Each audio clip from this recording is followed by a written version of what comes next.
안녕하십니까? 오늘도 하나님 나라의 관점으로 읽는 신명기 강해를 시작하도록 하겠습니다.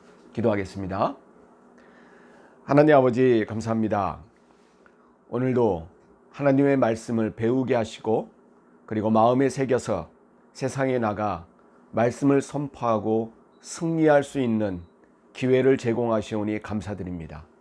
하나님, 이 시간 동안에 귀한 깨달음을 주셔서 우리가 마음으로 믿고 믿음으로 행해서 하나님께 영광 돌리는 삶을 살아가게 하여 주옵소서.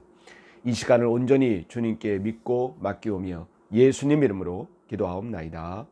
아멘. 오늘 신명기 5장부터 시작하도록 하겠습니다. 자, 이제 신명기 5장부터는 이제 신명기 1장부터 4장까지는 지난날의 회고였어요. 지난날이면 여러분 몇 년입니까?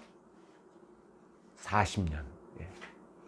출애굽해서 이제 가나안에 이제 들어가기 직전까지 40년 동안 광야에서 있었던 것을 모세가 아주 간략하게 회고를 했습니다. 거기서 여러분 중요한 게 뭡니까? 여러분 첫 번째 중요한 것은 중요 순서도가 있는데 첫 번째 중요한 것은 여러분 하나님의 은혜입니다. 하나님의 은혜. 하나님의 은혜를 기억하라는 거예요. 두 번째는 뭐냐? 너희 조상들이, 왜 조상들이냐면 지금 이 모세의 설교를 듣고 있는 사람들은 지금 처음에 애굽에서 나온 사람들이 아니에요. 제가 계속 반복해서 말하죠. 지금 모세의 설교를 듣고 있는 사람들은 출애굽 1.5세대 그리고 2세대들 그리고 아직 어린아이들인 갓난아기들까지 있다면 만약에 3세대 이렇게 되는 것입니다.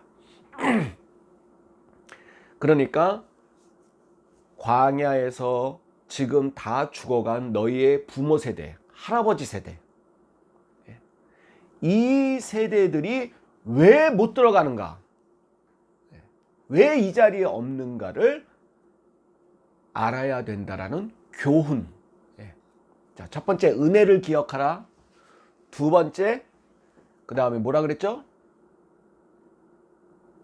두 번째 뭐라 그랬습니까? 교훈. 세 번째는 뭐냐? 이제 과거의 문제였다면 이제 앞으로 미래. 즉 너희들이 가나안에 들어가서는 어떻게 살아야 되는가 라는 것을 간략하게 이야기를 합니다. 그래서 이제 신명기 5장부터는 너희들이 가나안에 들어가서 어떻게 살아야 되는가를 이어져서 이제 20 몇 장까지 계속 길게 이야기를 하는데 그 중요한 것은 뭐냐면은 대부분이 율법에 관한 것입니다. 근데 이 부분은 우리가 이미 출애굽기나 레위기나 민수기 때 배웠어요. 대부분은. 조금 바뀐 부분들이 있지만 대부분 배웠습니다. 그러나 우리가 이걸 건너뛰지 않고 다시 한번 되새김질 해야 될 이유는 여러분 두 가지입니다. 첫 번째 하나는 여러분 하나님의 말씀을 다시 되새겨보는 의미가 있다는 것. 두 번째, 요점을 정리해 줬다는 거예요. 모세가 장황한 율법의 여러 가지들을 너희들이 가나안에 들어가서 꼭 지켜야 될 엑기스를 요점을 정리해 줬다는 것입니다. 그래서 오늘날 우리들에게도 굉장히 유익이 되는 그러한 말씀입니다. 자, 신명기 5장부터 나가는데 신명기 5장은 여러분 하나님의 율법 계명에 여러분 제일 큰 게 뭐겠어요? 십계명에 대해서 이야기를 하는 것입니다. 그래서 이제 모세가 예전에 너희 부모나 너희 할아버지 세대들에게 선포했던 말씀을 이제 시작을 하는 거예요. 여러분 지금 이게 모세가 새롭게 얘기하는 게 아니고 전에 다 얘기했던 거예요. 하나님의 말씀을 받아서 다 이스라엘 백성들에게 얘기했던 건데, 지금 1.5세대들은 그 당시에는 어렸고, 지금은 이제 장성한 사람이 됐지만 너무 어렸고, 그리고 광야에서 태어났던 2세대들은 아직 잘 분별할 수 없었기 때문에 이 말씀을 많이 익히지를 못했겠죠. 그래서 모세가 다시 되새김, 다시 반복해서 말씀을 하고, 그 다음에 다시 요약해서 가나안에 들어가는 정착 생활에 맞게끔 이제 율법을 다시 선포한다, 그렇게 생각하시면 되겠습니다. 그 중에 첫 번째 선포되는 것은 그 중요도에 따라서 십계명을 선포한다는 거죠. 그러면서 모세가, 제가 지금 한 말을 모세가 합니다. 3절, 5장 3절. 이 언약은 뭘 말하냐면, 예전에 40년 전에 어느 산에서, 시내산, 호렙산, 똑같은 얘기예요. 호렙산에서 맺었던 모세와의 언약, 그 언약을 말하는 거예요. 이 언약은 여호와께서, 여러분 다시 한번 제가 말씀드리는데, 그러면 여러분 이 언약이라고 했을 때는 몇 년 전 언약이에요? 40년 전 언약이에요. 근데 모세가 이거를 어떻게 얘기하나 보세요. 굉장히 중요한 말씀입니다. 3절. 이 언약은 여호와께서 우리 조상들과 세우신 것이 아니요. 야, 그럼 뭡니까? 오늘 여기 살아있는 우리, 곧 우리와 세우신 것이라. 야, 할렐루야. 자, 여러분, 십계명과 율법들이 처음 등장해서 언약을 맺은 것은 40년 전이야. 그런데 모세가 아니, 예전에 맺은 것은 필요 없다 이거야. 필요 없어. 왜? 여러분, 우리 그런 말 있죠. 어머니가 잘 믿었다고 아들, 딸이 그대로 이어받나요? 여러분, 믿음은 누가 잘 믿어야 돼? 내가 잘 믿어야 돼. 부모 믿음 소용없어요. 부모가 잘 믿었다고 천국 가는 게 아니에요. 내가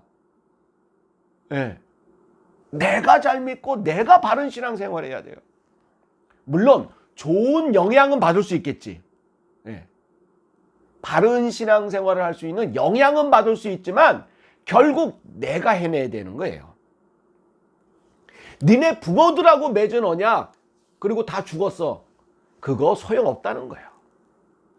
니네들이 지금 하나님과 말씀을 가운데 두고 언약을, 약속을 맺고 너희들이 제정신 차리고 너희들이 믿음이 확고해야 된다는 거예요. 여러분, 이게 바로 기독교예요. 기독교는 여러분 과거의 종교가 아니에요. 기독교는 무슨 종교다? 현재의 종교입니다. 오지 않은 미래도 아니야. 기독교는 무슨 종교다? 현재예요. 현재가 하늘나라가 되어야 되고 미래에 가는 하늘나라 소용없어. 이 현재가 하늘나라여야 되고 이 현재 믿는 게 믿음이고 지금 살아 역사하시는 하나님과 동행하는 게 동행이에요. 신앙이에요.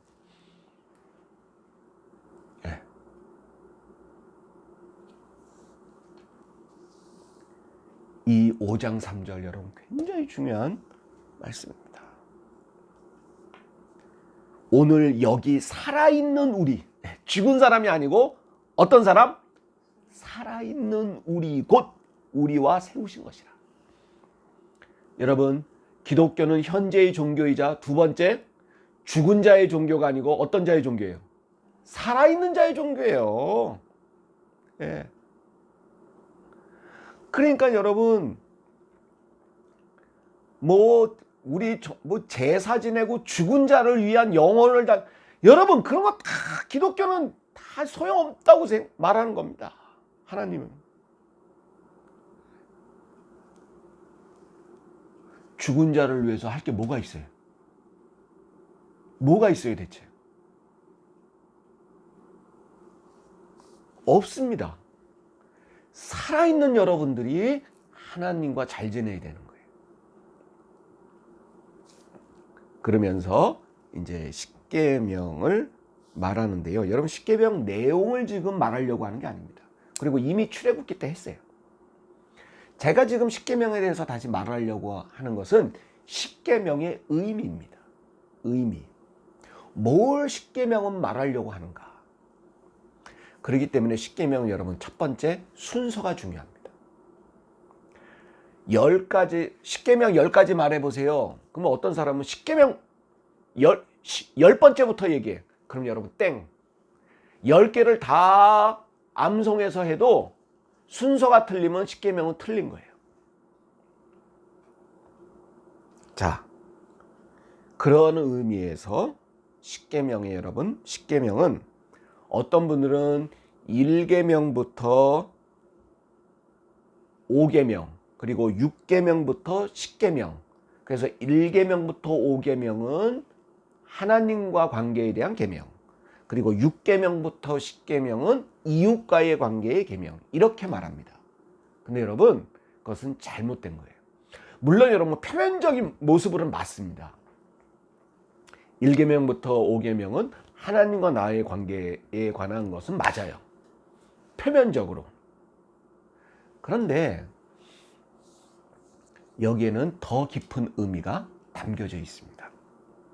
자, 먼저 1계명부터 3계명은 뭐냐? 여러분 1계명 7절입니다. 나 외에는 다른 신들을 내게 두지 말라.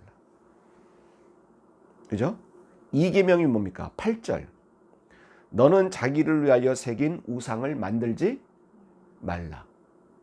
그리고 우상 새겨놓고 거기에 절하지도 말고, 그걸 섬기지도 말라. 그게 바로 8절 9절이죠. 그 2계명이에요. 3계명은 여러분 11절입니다. 너는 내 하나님 여호와의 이름을 어떻게? 망령되이 일컫지 말라. 자, 요 세 가지가 갖는 의미는 뭐냐면 눈에 보이는 신이 아니라는 거예요. 피조물은 신이 될 수 있다 없다? 없다라는 거예요. 즉 무슨 동네 어귀에 큰 나무가 신이 될 수 없고, 부처가 신이 될 수 없고, 공자가 신이 될 수 없고, 마호멧이 신이 될 수 없어. 어떤 세상에 훌륭한, 머리끝에서 발끝까지 다 훌륭한 사람이라도 사람은 피조물이야. 신이 될 수 없어. 경배의 대상이 될 수 없어. 섬김의 대상이 될 수 없어. 저 하늘의 별을 보고 운세를 맞추는 별이나 달이나 어떤 피조물도 여러분, 우주 만물에 속한 모든 것도, 눈에 보이는 것은 신이 될 수 있다 없다? 없다. 이 선언입니다. 아멘. 오직 여호와 하나님만이 신이고 하나님이요. 그분만이 경배를 받을 수 있고 그분만이 섬김을, 피조물에게 섬김을 받을 권한이 있으셔. 이걸 확실히 하라는 거예요. 근데 여러분 오해하지 마세요. 여러분 존경은 할 수 있어. 저 훌륭한 사람을 내가 존경은 할 수 있고 좋아할 수는 있어. 그리고 아낄 수는 있어. 그런데 여러분 그건 경배의 대상이 아니야. 섬김의 대상이 아닙니다. 저는 제가 개인적으로는 여러분, 저는 존경도 안 해. 여러분, 우리 인간, 사람, 거기에요. 누가 누구를 존경해. 저는 좋아할 수 있는 것까지만, 좋아할 수 있는 거는 충분히 우리가 좋아할 수 있죠. 그러나 거기에 대해서 굽신거리고 존경합니다.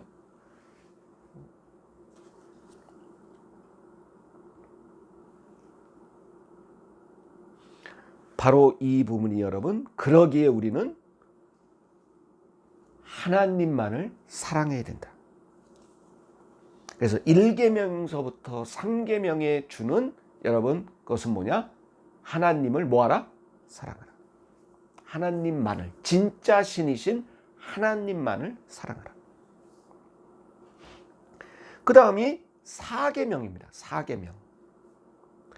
1부터 5계명이라고 딱 퉁치지 말고, 자, 더 나눠야 된다는 거예요. 지금 1계명부터 지금 3계명까지 얘기했고, 두 번째가 4계명입니다. 4계명이 뭐냐면 12절입니다. 내 하나님 여호와가 내게 명령한 대로 뭘 지키라? 안식일을 지키라. 자, 1계명부터 3계명의 요점 뭐예요? 누굴 사랑하라? 누구만을 사랑하라? 하나님만을 사랑하라.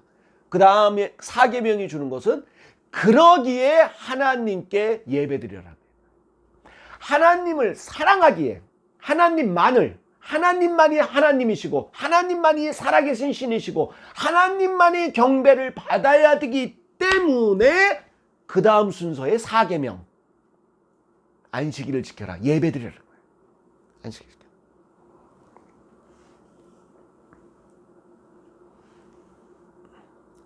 여러분, 그런데 여기선 장소가 중요한 게 아니야. 장소는 얘기 나오지 않았어. 뭐 성전에서 장소가 중요한 게 아니고 여러분, 오늘 뭐라 그럽니까? 아무 일도 하지 말라라고 말합니다. 여기서 여러분, 아무 일도 하지 말라는 것은 여러분, 일주일에 한 번은 자기를 돌아보고 하나님을 바라보라는 뜻입니다. 멈춤이에요. 일주일에 한 번은 멈춰봐야 돼. 자기가 하는 세상의 모든 일 가운데서 멈춤이 있어야 돼. 그런 의미에서의 안식일 지킴, 그런 의미에서의 아무 일도 하지 말합니다.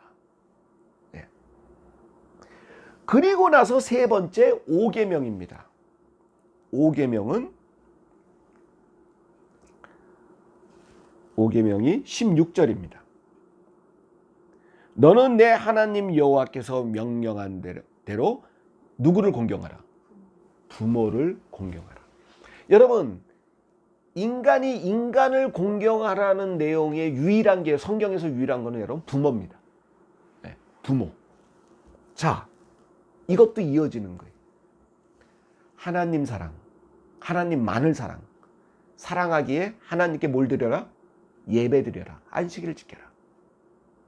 그리고 여러분, 예배 끝나면 어디로 가야 돼? 어디로 나가야 돼? 세상으로 나가. 자, 하나님 눈에 보이질 하나님을 그렇게 찾고 경배드렸어. 근데 세상에 나와서 눈에 보이는 부모를 구박하고 업신여기고, 그러면 여러분 이게 신앙인일까? 아니야. 하나님이 이 순서를 지금 말하는 의미는 뭐냐면, 야, 1계명, 2계명, 3계명, 4계명 다 지켰어? 잘했어. 그런데 네 살아계신 부모님한테는 지금 어떻게 했어? 바로 이겁니다. 기껏 예배 잘 드리고 정성껏 예배 드렸지만 세상에 나와서 눈에 보여져 있는 하나님은 아버지 이랬으면서 눈에 보이는 아버지는 홀대히 여겨? 여러분, 그렇게 해서 욕먹는 신앙인들이 많아요. 저 사람 목사래, 장로래. 그런데 부모 한 번을 제대로 안 돌본대. 부모에 대해서는, 그러면 여러분, 그게 하나님께 영광을 돌리는 겁니까? 아니죠. 오히려 영광을 가리는 것입니다. 내 부모를 공경하라. 하나님을 그렇게 공경했으면 내 부모도 공경하라는 거예요. 그리고 나서 여러분, 네 번째 6계명부터 10계명입니다. 살인하지 말라, 간음하지 말라, 도둑질하지 말라, 거짓 증거하지 말라, 그리고 내 이웃의 소유를 탐하지 말라. 이건 뭡니까? 여러분, 탐욕의 제어입니다. 탐욕. 탐욕과 욕심, 그리고 약육강식의 그 죄악의 사슬에서 벗어나라는 거예요. 하나님을 사랑한다면, 하나님 사랑의 계명을 지키는 사람이라면 세상 속에서 부모를 공경하고 세상의 내 소유가 아닌 다른 것들에 대해서 여러분 탐하지, 탐욕을 멈추라는 것입니다.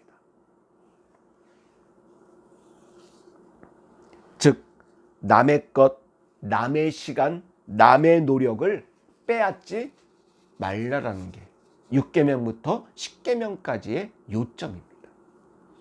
그게 여러분 제가 말하고자 하는 10계명의 의미는 뭐냐면 그게 이어져 있다는 거예요. 1계명부터 3계명, 그 다음 4계명, 그 다음 5계명, 그 다음 6계명부터 10계명. 이 네 가지가 따로따로 있다는 게 아닙니다. 따로따로 있어서는 안 된다는 것입니다. 연결되어져 있어야 된다는 것입니다. 즉 이런 거죠. 내가 집 사고 장로인데 내가 회사 사장이야. 회사 사장.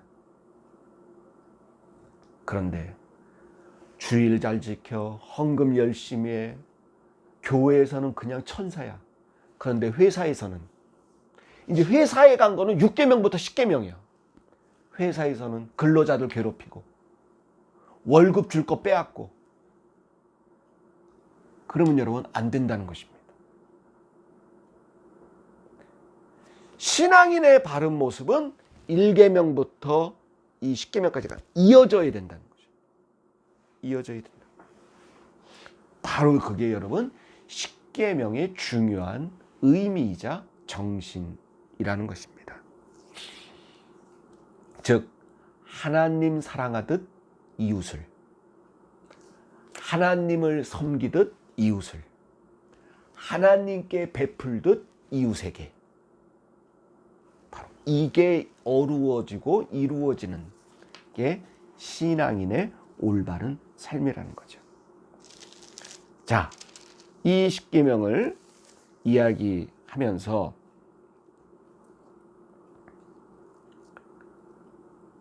오늘 이 쉐마의 정신이 이 5장 말미에 처음 나오게 됩니다.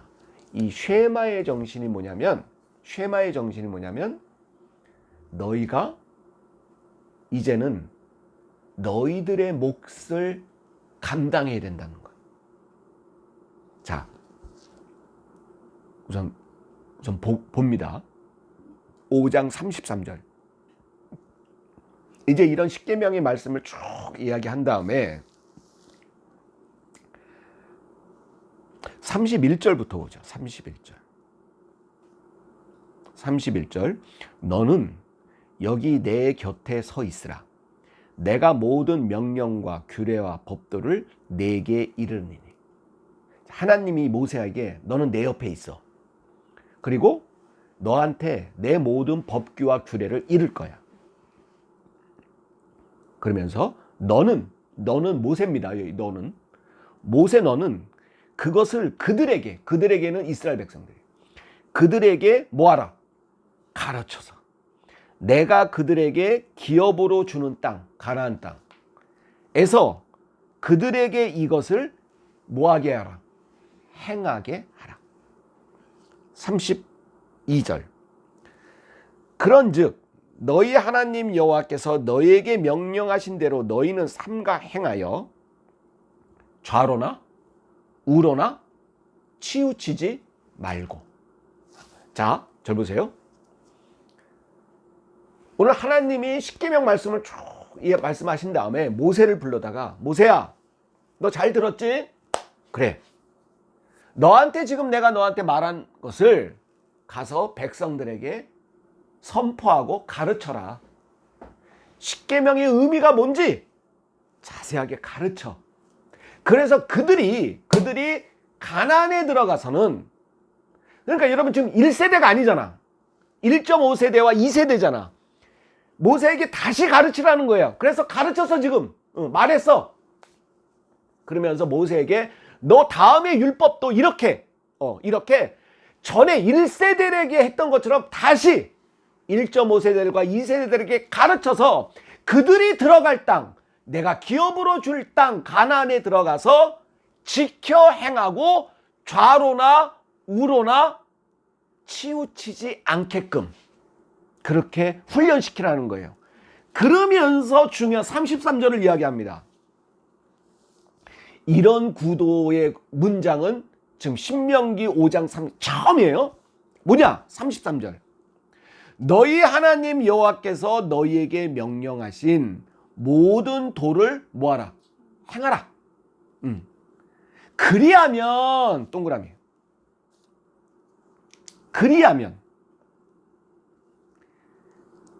그리하면 너희가 뭐 할 것이요? 살 것이요? 복이 너희에게 있을 것이라. 이 문장. 자, 그리하면을 딱 두고 앞에는 어떻게 하면? 이 도를 행하면. 그리하면 어떻게 해주겠다는 거예요? 너희가 살 것이요. 그 다음 복이 너희 안에 있을 것이다. 자,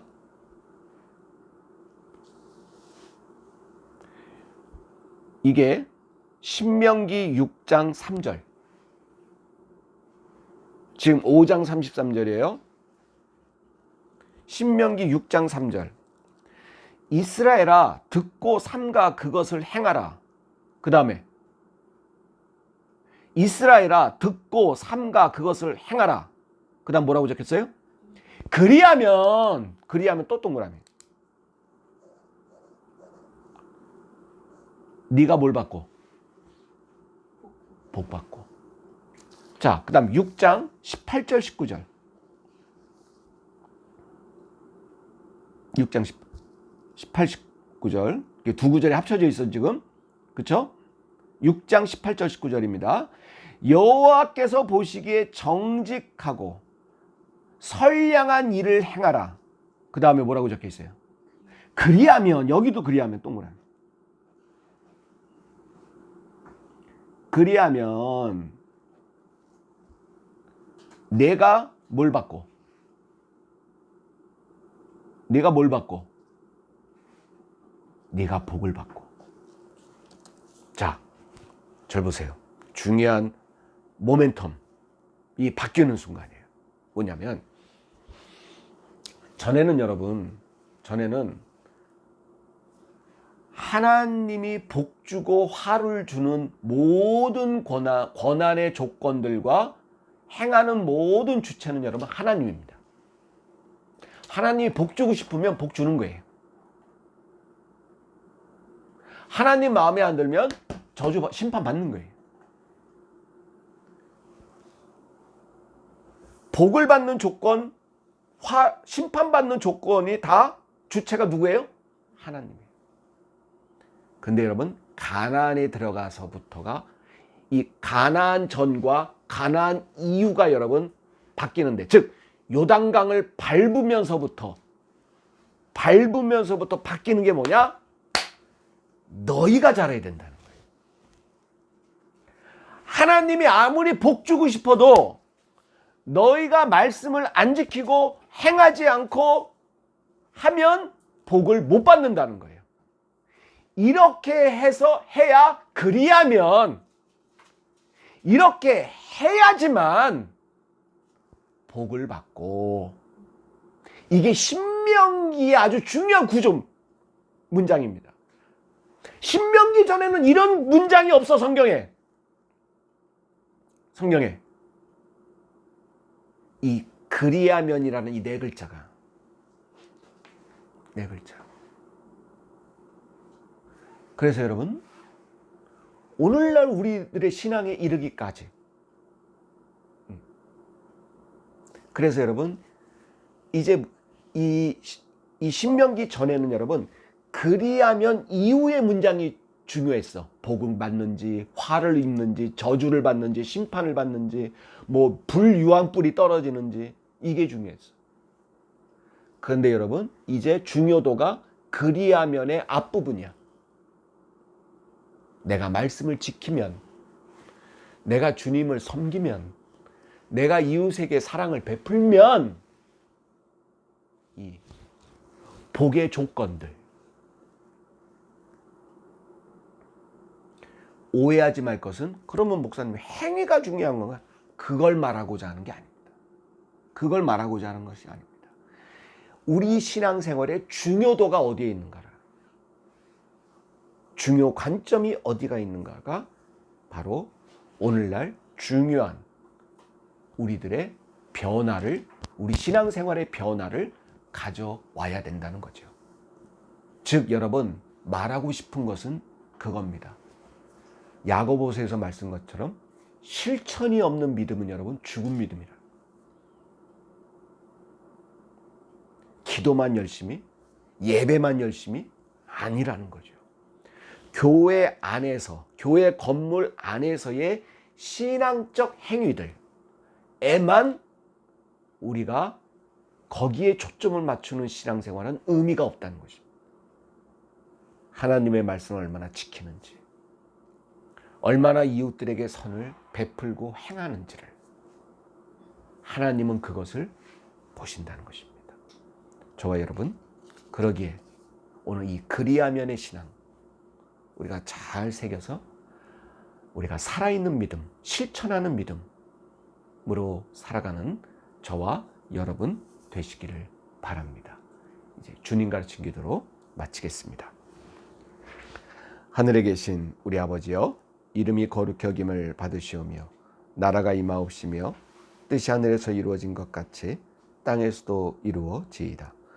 오늘날 우리에게 일용할 양식을 주옵시고 우리가 우리에게 죄 지은 자를 사하여 준 것 같이 우리의 죄를 사하여 주옵시고 우리를 시험에 들게 하지 마옵시며 다만 악에서 구하옵소서. 대개 나라와 권세와 영광이 아버지께 영원히 있사옵나이다. 아멘. 감사합니다.